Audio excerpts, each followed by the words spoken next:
Bom dia, meu nome é Breno Altman e está começando mais uma edição do programa 20 Minutos. Nosso convidado é o deputado israelense Ofer Cassif. Ele é o único parlamentar judeu não sionista do Knesset, o parlamento israelense, integrando a bancada de 4 deputados do Hadash, acrônimo em hebraico para Frente Democrática pela Paz e a Igualdade, uma coalizão liderada pelo Maqui, o Partido Comunista Israelense, do qual Cassif é um dos principais dirigentes. No dia 19 de fevereiro passado, Cassif escapou por pouco de ter seu mandato cassado. Por 85 votos favoráveis e 11 contrários, além de 14 abstenções, a moção pelo seu impeachment não alcançou os 90 votos necessários. O pedido de cassação tinha sido apresentado pelo deputado Oded Forer, do Israel Beitenu, um partido de extrema-direita. A razão apresentada, o apoio de Cassif à petição sul-africana na Corte Internacional de Justiça, acusando o Estado de Israel por crime de genocídio contra o povo palestino. Good morning, Mr. Cassif. Thank you very much for accepting our invitation. It's an honor to have you on our program 20 Minutes again. Thank you very much for having me. My pleasure and honor.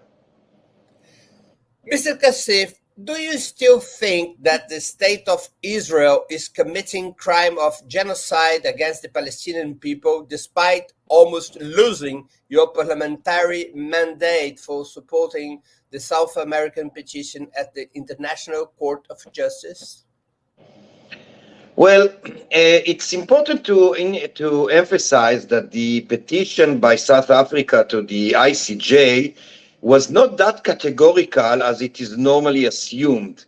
It asked the ICJ to investigate whether there is a genocide going on in Gaza. So the main issue, and of course another request by the petition, the South African petition, was to stop the war and stop the bloodshed, which, as we all know, goes, deeper, and the escalation is terrible. The destruction, the death toll, which exceeds at the moment 30,000, mostly innocent civilians, many children, close to 15,000 Palestinian children were killed. But to your question, look, if I have to use the formal, relatively narrow concept of genocide as the international law defines, that is something I cannot be categorical about, and I think that must be investigated by the ICJ. That was the reason I joined this petition that was initiated and organized by some good Israeli citizens, by the way, and almost 1,000 signed eventually. That must be investigated by the ICJ because this is one of its authorities. And it cannot be investigated by the government of Israel itself. It cannot investigate itself like any other government.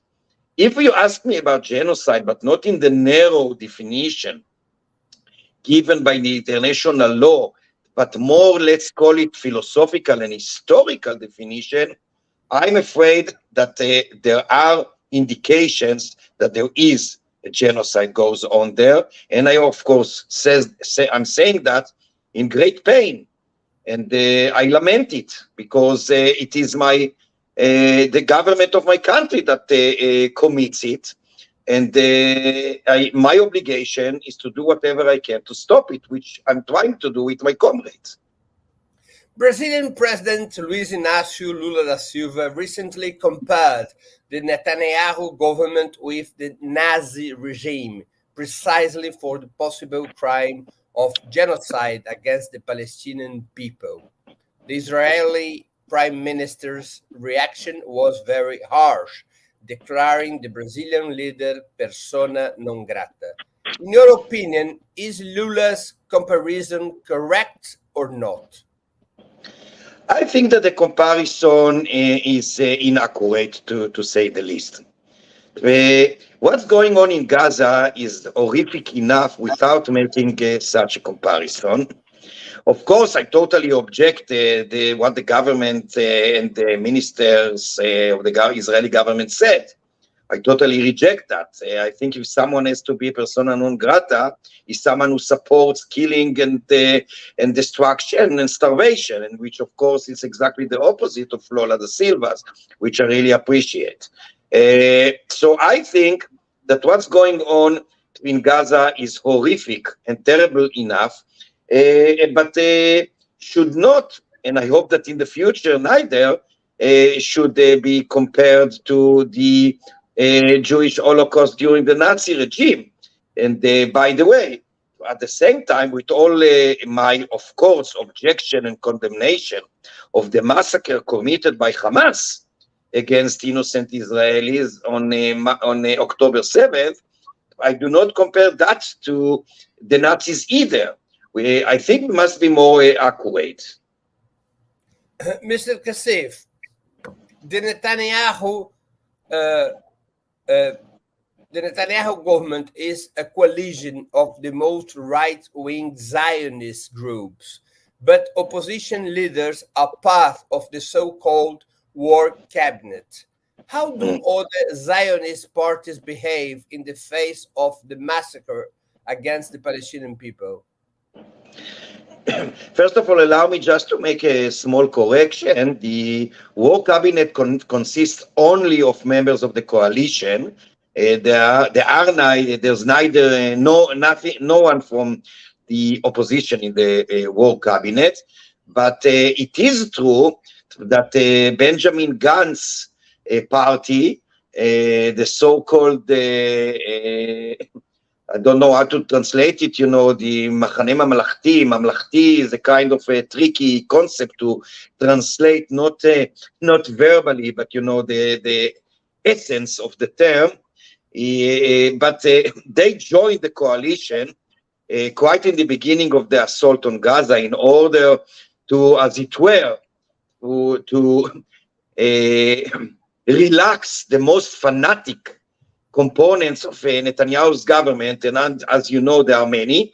Unfortunately, at the moment, it seems that they do exactly the opposite, that they are used and manipulated by Netanyahu in his bigots as a fig leaf to hide or supply a kind of an alibi to what really goes on in Gaza, which, in my view, are, engaged in war crimes. The government of Israel is engaged in war crimes, in my view. And so, but the problem, going to your question, back to your question, the problem is that alongside a very huge objection to the government in general and to the prime minister in particular, because of corruption, because of the fiasco that led to the carnage of October 7, etc., etc. At the same time, the majority of those who oppose the government still support the assault on Gaza, including the opposition. So that shows that the situation of the state of Israel and this Israeli society is very bad, because I would have expected rational, let alone democratic people, culturally, politically, culturally speaking, not only formally, to stand and join forces against the ongoing in Gaza, which is absolutely, we all know that what goes on there is something unbearable, to say the least. It's not only, as I mentioned before, the death toll, which I'm afraid is going to be much higher than the 31,000 at the moment we know about, and the injured, the full destruction, starvation, dehydration, no medicine, no hospitals, everything is in rebels, And the opposition is not against it, apart from us, apart from Hadash-Tal faction, and Ram, another Arab party. Together we are only 10 seats in the parliament out of 120. We are the only ones who speak up against the assault on Gaza. By the way, at the same time, of course, against the massacre committed by Hamas. I must have mentioned that. So it shows that the situation in the Israeli society is very dire, because you can hardly hear a voice against the war. Now, I must say another two things in brief. First, there is, alongside the terrible assault on Gaza, there is an ongoing political persecution within Israel against people like us who raise a voice against the war, against the bloodshed, against the assault, calling for peace, calling for, of course, to release the hostages. The Israeli hostages are dying there. The only way to release them is by making a deal, releasing Palestinian prisoners for the Israeli hostages. Everybody knows that. The government simply doesn't do that because they don't care about the lives of anyone. Neither Palestinians nor Israelis, not even the Israeli soldiers. They care just about the survival of the government itself, and combined with some lunatic messianic dreams about resettling Gaza with Jewish fanatics and forcibly expelling the Palestinians from there. So there is a political persecution. People have been arrested and interrogated only for tweeting against the war, only for posting sympathy for the Palestinians in Gaza who are butchered. And people have been fired from the workplaces and suspended from the studies at the university because of the same thing. I was, about to be impeached for the same thing, and eventually 86 members of the Knesset out of 120, including some of those who see themselves as democratic liberals, voted against me, and the others simply went out. They didn't vote against the impeachment. It was until recently totally forbidden, upheld by the Supreme Court, to demonstrate against the war in Arab cities. Only in the last 2-3 weeks it was allowed. Yesterday we had a very good 2 demonstrations against the war, calling for peace, for releasing the hostages, for stopping the bloodshed, for moving forward seriously and profoundly towards ending the occupation, which is the only way to reach just peace and prosperity for the two peoples. So the situation, as I said, is very, very dire, very, very grave. First and foremost, of course, in Gaza, which is in total ruins. The total families were ripped out of earth. It's terrible, and the international community don't do anything. By the way, I have to say, attacking President Lula for what he said, once Biden, for instance, and others practically and materially support the ongoing carnage in Gaza, that's, to say the least, hypocrisy. Mr. Cassif, what do you think would be the Netanyahu government's objective with this carnage, this massacre against the Palestinian people, especially the Gaza Strip? Which would be his strategic goal in this situation? Look, I said that time and time again since day one. Let's begin with a short history. Everybody knows that before the Hamas massacre of October 7th, the Israeli government tried to carry out a coup d'etat under the sugar-coated term judicial reform.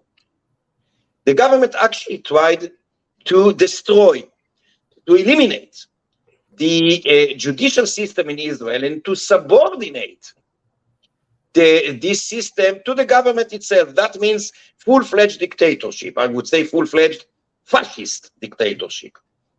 The government failed mostly or mainly because of the huge protests. We were part of it in the streets. But the massacre of 7 October has been used cynically by the government to pursue with the very same objective of the so-called judicial reform. What is this objective? The destruction of the judicial system, the limitation of the media, for instance, the limitation on and the restrictions on civil rights and basic human rights. All those were the means, not the goal. The goal or the end was from the beginning the so-called subjugation plan of Smotriches. And I explain in short. Bezalel Smotrich, who is one of the worst bigots in Israeli politics in general and in the government in particular, he supports Jewish supremacy. He is a supporter of racial theory, pure and simple. He supports Jewish violence, terrorism against Palestinians. He himself was engaged in terrorism before he was a member of the Knesset. He was arrested during the disengagement plan, suspected in going on his way to apparently commit a terrorist attack. And now he's a finance minister and also a minister in the defense ministry. Now in 2017, he published the so-called subjugation plan, which consists of three main components. First, that Israel must annex the all Palestinian occupied territories. Then it was mainly the West Bank. Now he's speaking about the Gaza Strip as well, without granting basic civic and political and human rights to the Palestinians, of course. That means a full-fledged formal apartheid system. The second element in his fanatic, racist, colonialist plan was that those Palestinians who were going to or not going to accept their lot as subjects, as second-class citizens, if no worse than that, they are going to expel by force out of their homeland. And the third element was that those Palestinians who were going to resist their subjugation, they are going to be killed. That was the end of this fanatic fascist government from day one. That was the end of the judicial reform as well. Now they're using the smokescreen of the assault on Gaza, following the massacre by Hamas, in order to pursue with the very same plan. But they use three different strategies according to the consequences of each part of the land. So they commit this continuous massacre in Gaza, and also with the intention of driving Palestinians, as many as possible, out of their homeland in Gaza. Secondly, they've been pursuing ethnic cleansing in the West Bank on a daily basis. Settlers, fanatic racist settlers, on a daily basis, assault with weapon that they got from the state. Assault Palestinians, especially pastor communities. 22 Palestinian communities have already perished. They had to flee from their land because of the assault and because of the atrocities that Palestinians carry out against them under the auspices of the occupation forces. We're talking about the size double than Tel Aviv that was ethnically cleansed. And they kill Palestinians. No one has been arrested, let alone tried and put in prison. It is totally legal, practically, to kill Palestinians in the West Bank as a citizen, as a settler. And the third strategy is within Israel, which I mentioned before, political persecution and silencing of any alternative voice, of anyone who raises a voice against the war, calling for peace, especially Arab Palestinian citizens, but also others, like myself, like others. A good friend of mine, a teacher at high school, was fired because it simply posted names and ages and pictures of Palestinians who were killed in Gaza, because in Israel there are only numbers. They have no faces, no names. They are not human, according to the Israeli media, which is totally with the government, apart from individuals here and there. So only because he published this, he was fired from high school, his teaching license was revoked by the education board, and he was arrested, accused in prison. He was released by the court after 4 days. The judge said, there's nothing there. What are you doing? There's no reason to arrest him. And he's back to work, of course, with all the problems, because he cannot work at the school physically because he's under a serious threat, and he was attacked physically. So he has to teach by recording his classes. That's the situation in Israel now. It resembles, to a great extent, though not totally, the military rules that were in South America during the 70s and 80s, including in Brazil. And the international community mostly doesn't do anything. On the one hand, Biden speaks and even threatens Netanyahu not to get into Rafah. They build now a port by the coast of Gaza in order to supply humanitarian aid, as it were. But at the same time, they sell arms to Israel. So what are you doing? If you want the carnage to be stopped, if you want a peace to prevail, so send arms.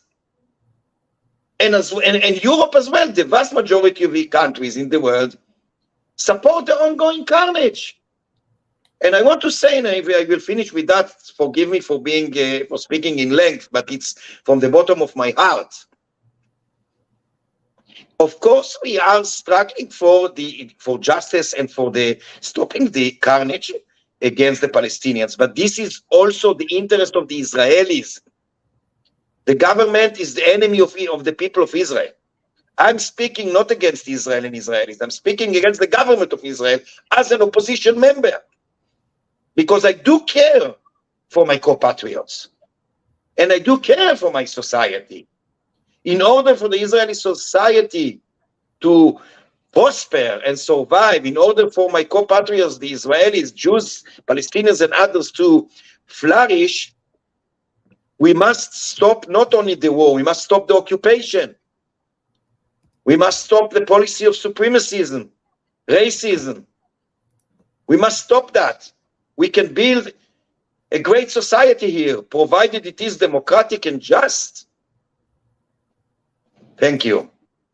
Mr. Cassif, is there a Zionist left, a Zionist opposition that is against the war and against Netanyahu's strategy and willing to form a viable government alternative, possibly alongside anti-Zionist forces such as Hadash, the coalition led by the Communist Party to which you belong? Well, look, I'm an anti-Zionist for my ideology. I'm a socialist, and in my view, Zionism and real leftist beliefs are mutually exclusive, but it is debatable. In the parliament, in the Knesset, there are no so-called Zionist leftists at all. Meretz, which was in the past a party or a list, because it consisted of 3 different parties, actually, in the beginning at least, you could find some individuals who held leftist views and still regarded themselves as Zionists. I could argue with them, but in a friendly way. And I appreciate many of them, because many of them have been activists against the occupation. So I have my ideological, philosophical, if you like, theoretical, and sometimes practical, debates and disagreements. But it was very common to cooperate against the occupation. But unfortunately, as I said before, the only leftist voice in the Knesset, in the parliament, is ours, Hadash-Ta'al, no other. We are 5 out of 120. 4 from Hadash, and my friend, members of the Knesset, Dr. Ahmad Tibi from Ta'al. And because it's a coalition of 2 parties in the list. Outside of the parliament, in civil society, different associations and movements, there are many individuals who consider themselves Zionists and still are against the war and against the occupation. They participated in demonstrations against the war, calling for peace and ceasefire, stopping the war, releasing the hostages. So it is a possibility.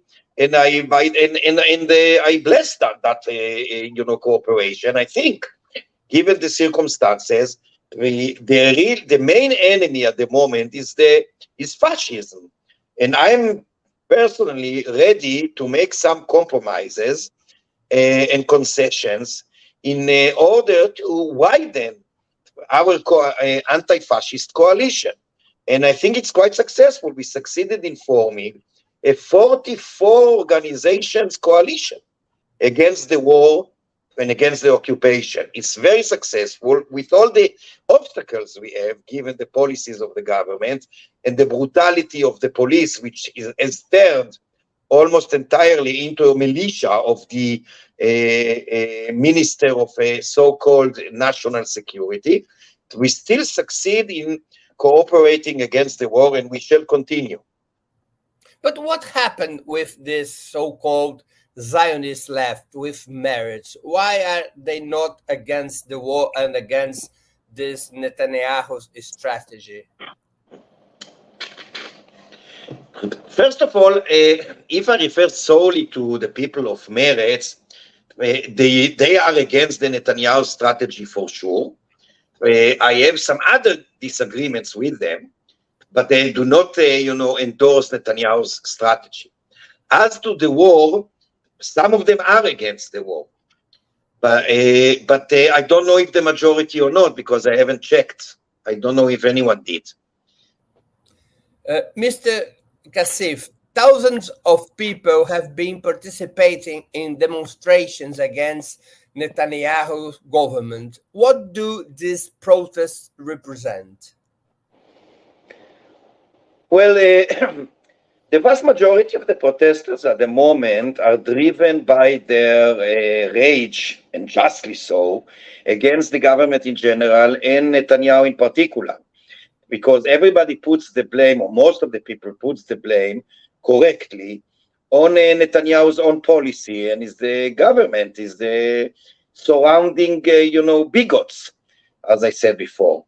So they are against the government to the extent that they put the blame for the disaster of October 7 on their head, mainly for its policy. We all know that Netanyahu, Smotrich mainly, for years they've been saying that the Palestinian Authority is a burden and that Hamas is an asset.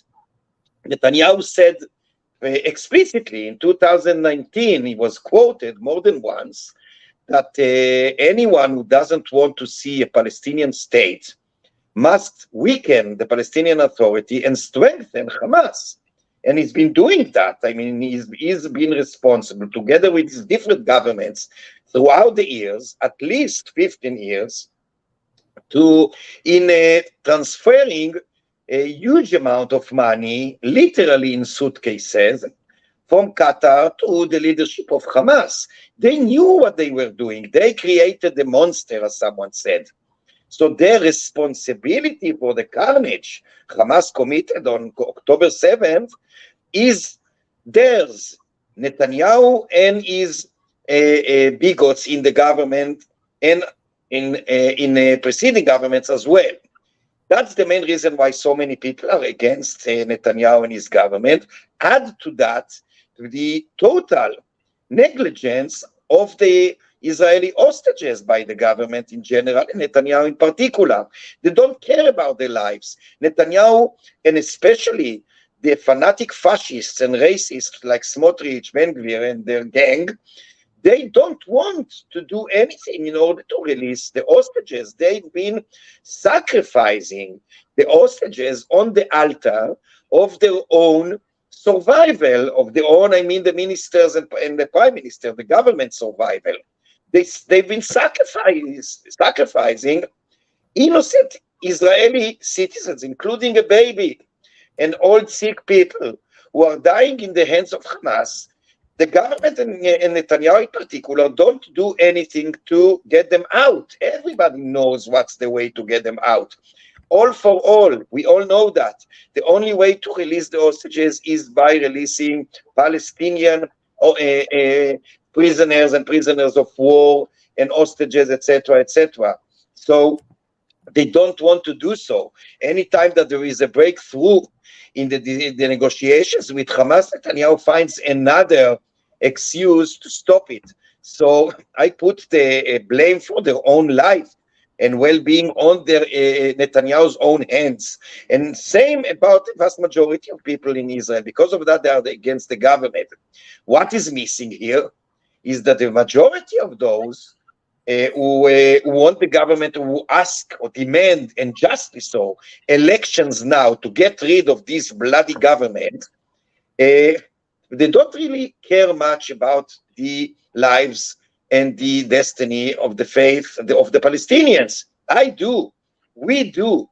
So we, on the one hand, we support the protest because we do care, of course, for the hostages, and we want the war to be over immediately, to be ended, and we want elections to get rid of this terrible government.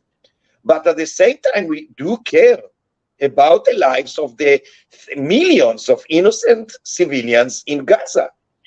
And that's missing in the protest, although in each and every demonstration throughout the Saturdays, you know, the main demonstrations, which, by the way, encounter terrible, brutal violence by the police, most of the demonstrations are taking place on Saturday's Eve. Although there are some others throughout the week, but mainly the main ones are on Saturday's Eve. So in those demonstrations, wherever they are, in Tel Aviv, Jerusalem, etc., there's also an anti-occupation and a bloc in which we are part, which also cries out against the ongoing carnage in Gaza. Well, that's what I said before, and I want to emphasize yet again. The interest of peace and stopping the war, releasing the hostages, is a common interest of the peoples, the Israeli people and the Palestinian people. It is not the interest of the fanatics on both sides. We have to struggle against the fanatics. Mr. Cassif, would a possible fall of the Netanyahu government resolve the situation? Would the main opposition forces, if victorious in new elections, represent a real change in the Zionist regime? Look, according to the polls, which may be mistaken, as we all know and learned from the past, according to the polls, Gantz is going to, to win the elections. They taken place now in a landslide. According to the polls, the Likud is the second party, and it has more or less 18 seats, whereas Gantz and his allies have something like 40 seats. That's a huge gap. That's according to the polls. But I must say, with all of my despise to Netanyahu and the fascists around him, and I want to get rid of them politically, of course, the big question is whether a government led by Gantz is going to be different as far as the policy is concerned, and especially the policy vis-a-vis the occupation and the Palestinians. And that is something which I'm far from being convinced about. So we have to do our best in order for us to get stronger because the stronger we are, definitely we are not going to form a government, nor being a part of the coalition, as long as the occupation goes on, of course. But if we get more seats, we have more influence. So we must get stronger, because we are the only real opposition, not just in name, but, you know, we are not just a nominal opposition. We are a real opposition. We must get stronger. That should be our goal, in order to change the policy and to bring prosperity to both peoples of the land. Is the Netanyahu government a deviation from the path or a natural consequence of the Zionist regime? Well, I'm a Marxist, so if I may, I use the dialectical laws, you know, the Marxian and Hegelian dialectic. You know, according to the dialectics that began with Hegel and thereafter with Marx, a change is, dialectically speaking, a change always preserves something from the prior structure. And if I use another rule of the dialectics, there are quantitative and slow changes that amount eventually to one rapid qualitative change. But now, in order to answer your question in simpler terms, based on what I just said, I would say that both. There's no contradiction dialectically. There's a combination of a change and preservation. In that sense, we have been witnessing for a long time changes, gradual and quantitative changes, especially in the last few years. I would say 5-6 years more or less. We have been witnessing to an escalation, a quantitative escalation. The violence against Palestinians, mainly by settlers, but also by the occupation forces, grew stronger. The oppression grew stronger. The persecution of Palestinians grew stronger. So we could see, I think that this government is an exact example of a gradual quantitative changes to the wars that led to a qualitative rapid change, much more to the wars. So in that sense, there is preservation of prior policies and activities against the Palestinians, an escalation of the occupation, much more oppression. This is quantitative, but now there's a qualitative change. The very system, the very regime of Israel is turned into a fascist dictatorship. Before it was not a democracy before. I want to be very clear. I rather define it as ethnocracy, which is the rule of an ethnic group over another, which is by definition, of course, undemocratic. It is hierarchical. It is unequal, to say the least. Now, there is a qualitative and profound change in the very type of regime.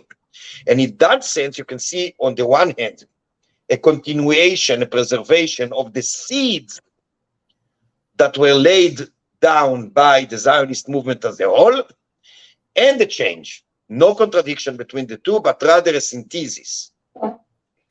Other important difference among all the Zionist wings? Look, as I said before, I think that among the Zionists, with all the huge and deep debate and disagreement I have with all of them, they are not all alike. And some of them are possible partners to our struggle against the occupation and against fascism and racism. At the same time, of course, there are disagreements. To make it, short, in my view, with all the differences, if there's something common to all Zionist fractions and movements and parties, etc., is that eventually They cannot deliver, neither of them, even if they pretend they do, they cannot really deliver real equality. Because once you cling to the Zionist ideology, you are by definition stick to one or another form of Jewish supremacy. It need not be, a racial theory like Smotrich, Ben-Gvir, and the vast majority of the Likud today believe in. But there is a sense of political, if not, let's call it, philosophical or moral, whatever. There's always a political supremacy in the vision of Zionists. So in that sense, I have a deep disagreement with them, because some Zionists believe that they could combine a full civic equality and still define the state solely as a Jewish state. I think that those cannot coexist. Mr. Cassif, which is, in your opinion, the structural solution to the Palestinian issue? Do you still believe in the two-state formula, or, as several voices argued, such as Gideon Levy and Ilan Papp, would the path be to dismantle the apartheid regime and build a single state, secular, democratic, and multi-ethnic? Look, ideology, I have no problem with one state. And ideally, I would prefer that. But I must find the right balance between ideals and ideology and beliefs and realpolitik.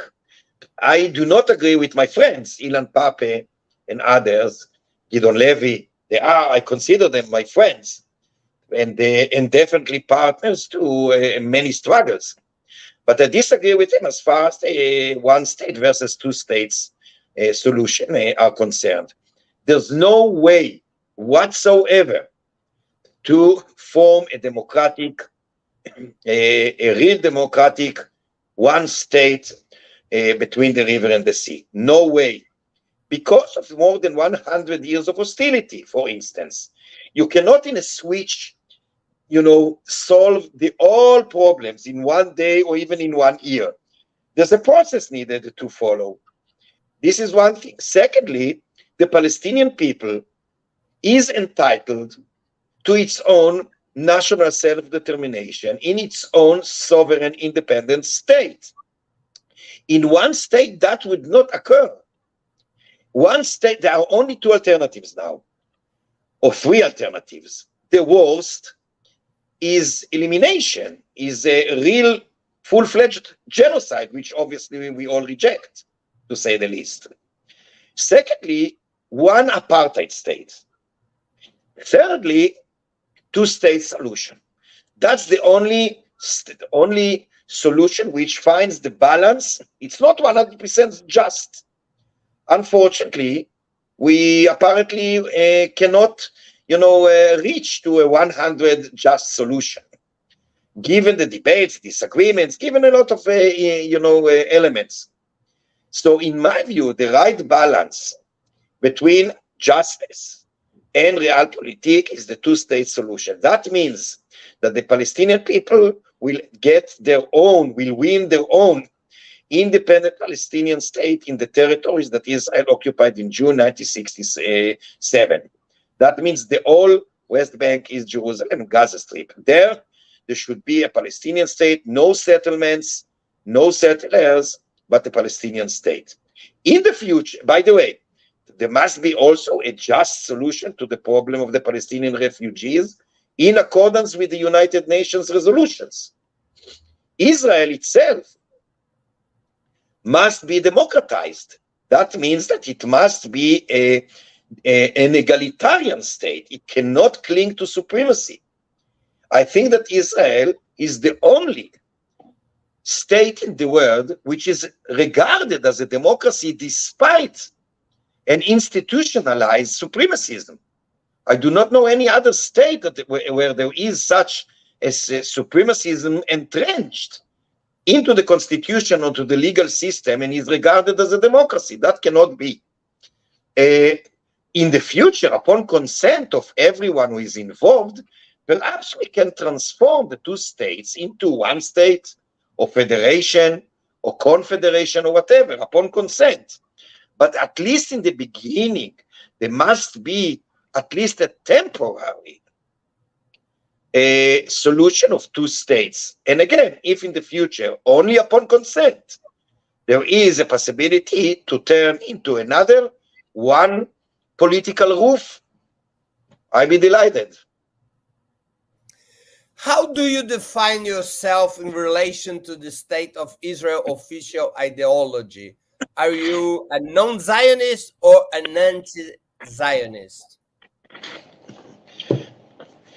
Look, the irony is that there is no formal ideology legalized in Israel. In practice, there is. But formally, the Zionist ideology, no doubt, is the hegemonic ideology in Israel. It is being endorsed and practiced by all governments, Labor or Likud or otherwise. But at the same time, there's no formal definition of Israel as a Zionist state. And but when in 2018, when I get to it, just a second. Now, you began to speak about the real racist, fascist law, which is entitled Israel, the State of the Jewish People. That's probably the closest term to institutionalize the state as a Zionist state in which Jewish supremacism is not only legalized, but institutionalized constitutionally. In that sense, you are right. This is part of the gradual changes that I mentioned before that turned recently into a rapid qualitative one. So that's for sure one of the things that should be totally erased from the Israeli laws book, although there are many other laws that should be erased altogether. Probably that's the first one. There are many others. But I define myself as an anti-Zionist without any relation to how the state defines itself. Whether the state defined as a Zionist or not. I'm anti-Zionist because, as I said before, in my view, Zionism, and it doesn't matter if we're talking about Zionism of the kind of the Likud, of Labor, or even of Meretz. And I do have debates with friends of mine. Some of them are friends of mine. We can be friends even with those we disagree with, you know. As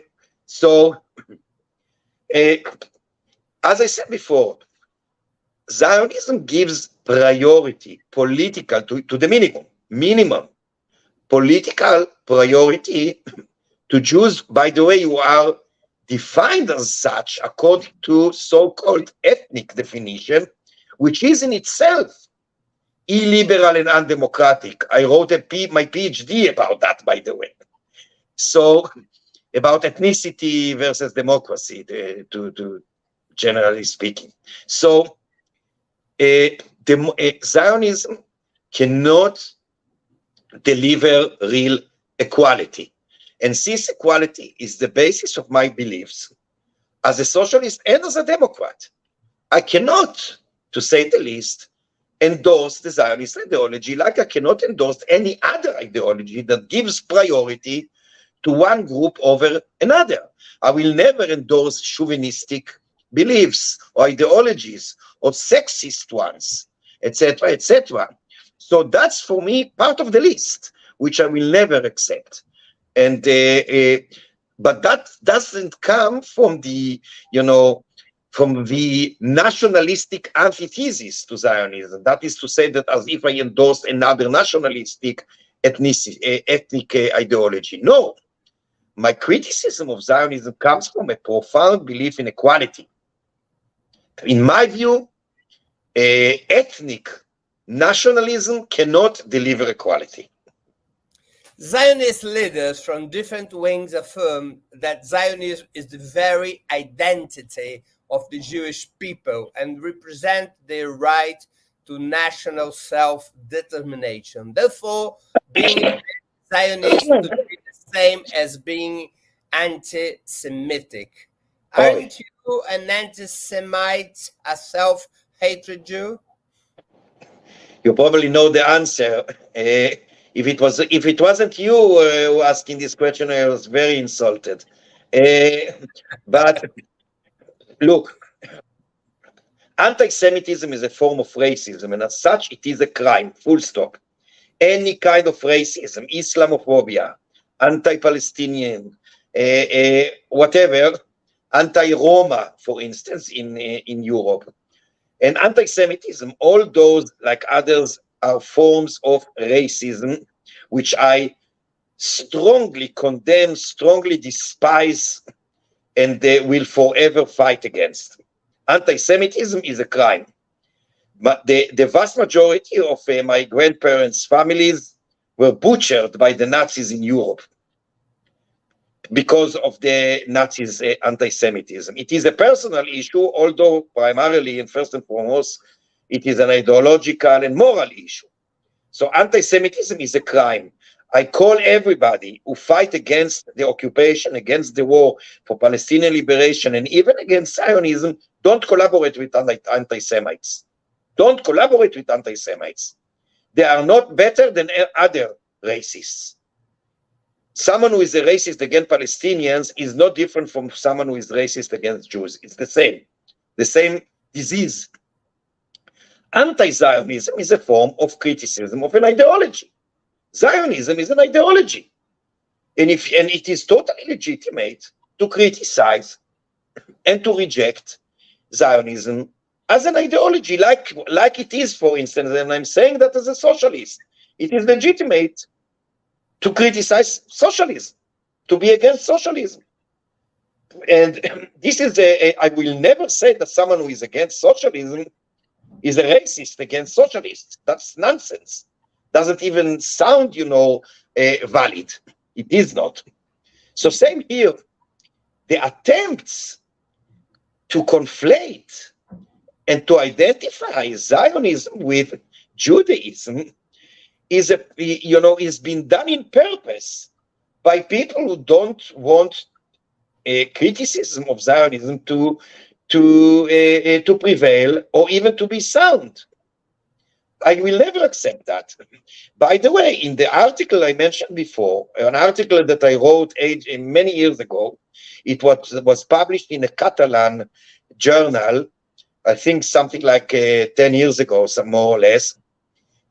I also explained why Zionism, historically speaking, was actually interested in anti-Semitism, not the other way around. So, in that sense, not only that being anti-Zionist is not identified with being anti-Semite, to some extent, being anti-Zionist is being anti-Semitism. And to some extent, I do not say that they are exactly the same. And it is, a continuous incitement and delegitimization of views like I hold. And that should be stopped. But as I said, we shall never succeed in criticizing not only Zionism, but also the maladies of the occupation and the assault on Gaza now, etc., if we do not emphasize that we are at the same time against anti-Semitism, and if we do not stop collaborating with anti-Semites. I personally, if I go to an anti-occupation demonstration, say in the United States, or in England or in Argentina, doesn't matter, and I realize there are anti-Semites groups within that demonstration, I will go away. I will not stay with them. I have nothing to do with them. Mr. Cassif, you speak of Hamas massacre on October 7th.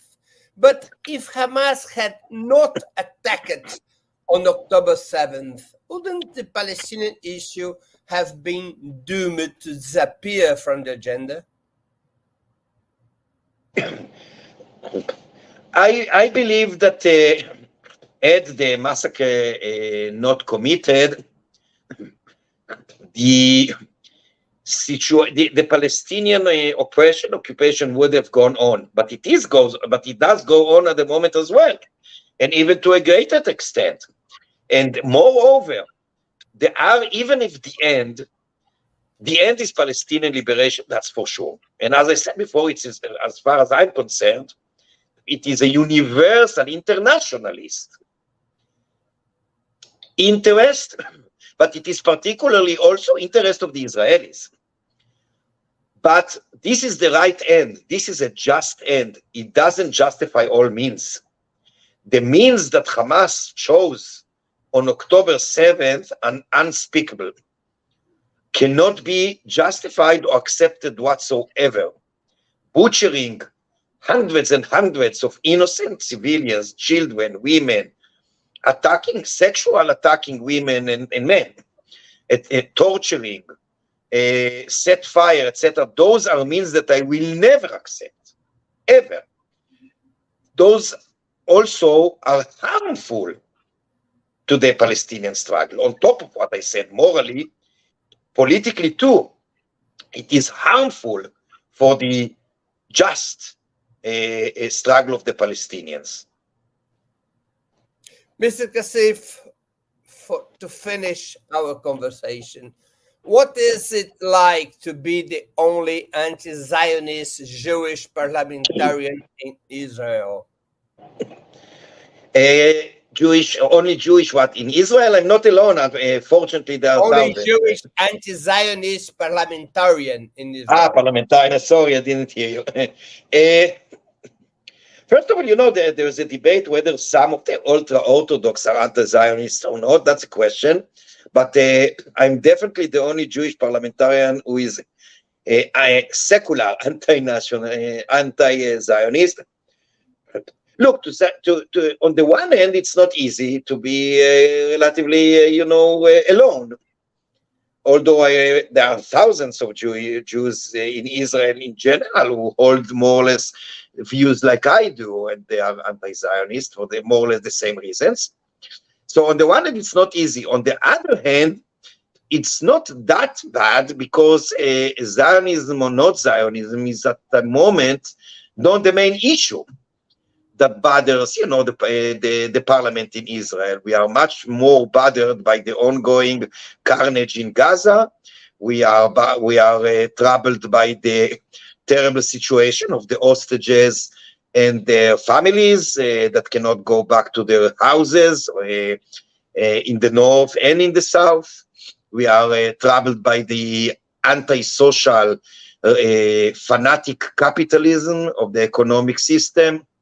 We are bothered by the ongoing death toll among Palestinian citizens in Israel who are on a daily basis murdered by organized crime, given the passivity of the police and the Israeli government, who apparently are interested that the organized crime in the Arab cities will be on the rise. There are so many other issues that the Zionist ideology is not on the focus at the moment. So it's not, at the moment there aren't too many debates about it. And if there are mostly, saloon discussions, like philosophical and theoretical more than political. How to stop the carnage against Palestinian people? That's the question everybody do every time. The only way to stop the bloodshed of both peoples, by the way, of Palestinians and Israelis, the only way is political. There's no military way to stop the oppression and the carnage and the bloodshed, only political. So at the moment, what should be done, and there must be a pressure from the international community. Unfortunately, it doesn't happen. And unfortunately, as I said before, the Biden's administration only contributes to the continuation and to the escalation of the situation. But what must be done immediately, promptly, there are three main things. First, total stop of the war and withdrawal of the Israeli troops from the Gaza Strip. And at the same time, release of all hostages, and, as I said before, by a deal, all for all Israeli hostages for the Palestinian prisoners. And there must be immediately, we should not wait.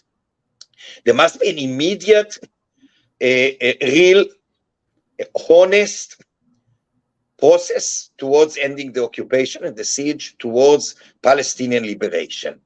And that should be done immediately. We have no time. People are dying, people are starving, people are tortured, people are losing everything, their lives, their relatives' lives, the dear ones' lives, their houses, their food, everything. We all pay the price, mainly Palestinians, but also Israelis. The only way to stop it is not by revenge. You know, Mahatma Gandhi said, eye for an eye will turn us all blind. If we don't want to be blind altogether, and I guess that neither of us wants that, apart perhaps from the fanatics I mentioned before, we must join forces in order to stop the war, release hostages and prisoners, establishing a Palestinian independent state alongside the state of Israel now.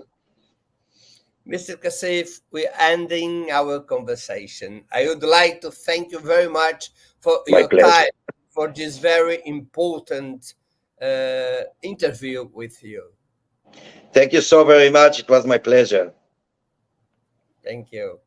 Também agradeço a todos e a todas que assistiram a esse programa em especial, aqueles e aquelas que puderam fazer contribuições financeiras ao nosso site e ao canal de Opera Mundi no YouTube. Sem vocês, nosso trabalho não seria possível e não faria sentido. Um grande abraço a todos e a todas.